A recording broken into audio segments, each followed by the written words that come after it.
ತಿಳಿಯಬಹುದು, ನೋಡಿದ್ದು ಸುಳ್ಳಾಗಬಹುದು, ನಿಧಾನಿಸಿ ಯೋಚಿಸಿದಾಗ ನಿಜವು ತಿಳಿಯುವುದು. ನಿಧಾನಿಸಿ ಯೋಚಿಸಿದಾಗ ನಿಜವು ತಿಳಿಯುವುದು. ದೂರದಲ್ಲೊಂದು ಕಾಡಿತ್ತು, ಕಾಡಲ್ಲಿ ಒಂದು ಮನೆ ಇತ್ತು, ಮುಂಗುಸಿ ಒಂದು ಅಲ್ಲಿತ್ತು, ಮನೆಯನ್ನು ಕಾವಲು ಕಾಯ್ತಿತ್ತು.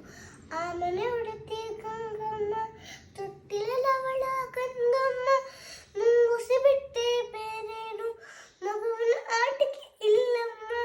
ಮುಂಗುಸಿ ಒಡನೆ ಪ್ರೀತಿಯಲ್ಲೇ ಕಂದನ ಜೊತೆಗೆ ಪ್ರೇಮದಲ್ಲಿ ಬಾಳುತ್ತಾ ಇದ್ದಳು ಗಂಗಮ್ಮ. ಮುಂದೇನಾಯ್ತು ಕೇಳಮ್ಮ.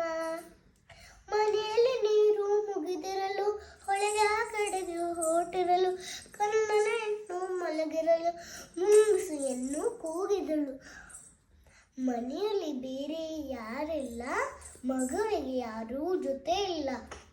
ತೊಟ್ಟಿಲ ಬಳಿ ಕಾವಲಿರು, ಹೊರಗಡೆಯಲ್ಲೂ ಹೋಗದೆ.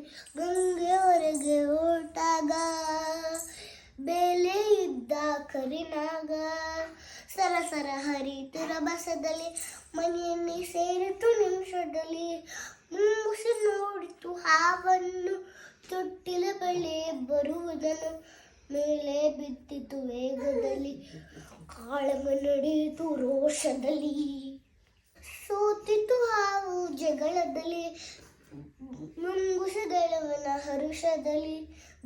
ಹಾವಿನ ಪ್ರಾಣವೇ ಹೀರಿತ್ತು, ಬಾಯಲ್ಲಿ ರಕ್ತವೇ ಚಿಲಗಿತ್ತು.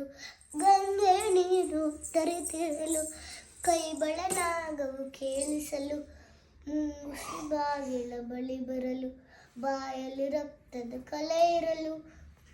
ಬೆಚ್ಚುತ್ತ ಗಂಗೆ ನೋಡಿದಳು, ಮಗವನ್ನ ಕೊಂದಿದೆ ಇದು ಎಂದು ಮುಂಗುಸಿಯನ್ನು ಚಚ್ಚಿದಳು. ಅಳ್ತಾ ಒಳಗೆ ಓಡಿದಳು, ತೊಟ್ಟಿಲ ಕಂದನ ನಗತಿತ್ತು, ನೆಲದಲ್ಲಿ ಹಾವು ಸತ್ತಿತ್ತು.